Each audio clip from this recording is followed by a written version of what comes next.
Well, it's obvious that they both finished the season fantastic after a kind of a rocky start. Obviously, Coach Stoops has got his team playing at the highest level, beating the number 3 team in Louisville. Georgia Tech going into Athens and beating Georgia was very impressive, and they too have won like 5 out of their last 2 games.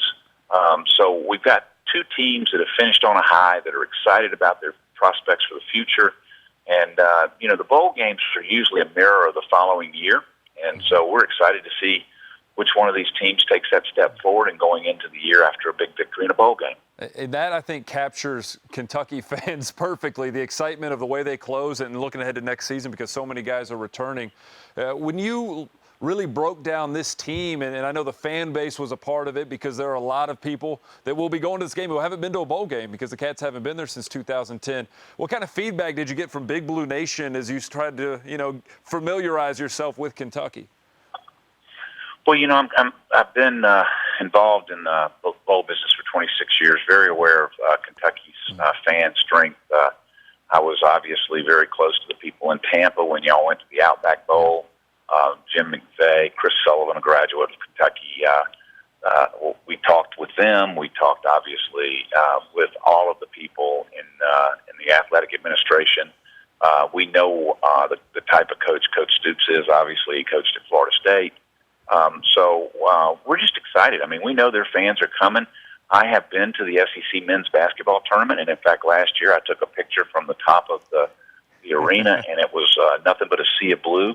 I expect to see that down here.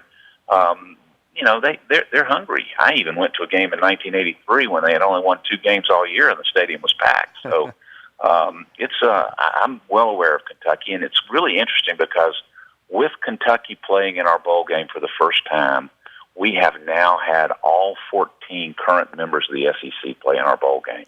We think that's pretty cool. Before we get off here, I want to ask you, Mitch Barnhart, I know I've read some other people saying that he's been, of course, an advocate for Kentucky, but he really targeted the TaxSlayer Bowl. He really wanted to communicate to you guys the passion of Kentucky. How involved was he in this process, and what kind of conversations did you have with him about the game? Well, first of all, we host the AD's meetings in May, and we've gotten to know Mitch really, really well, and he and his wife are fabulous people.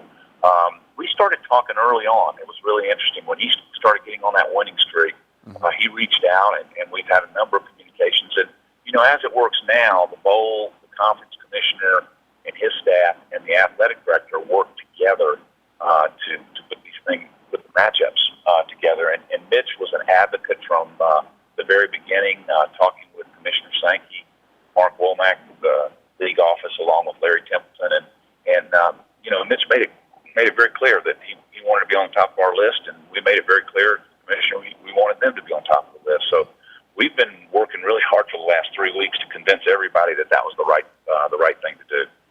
And Kentucky fans are very excited about it. Rick, thank you so much for taking some time to talk with us. We just look forward to having you all down here and hosting you for a wonderful New Year's Eve. Looking forward to it. Thank you very much. Take care.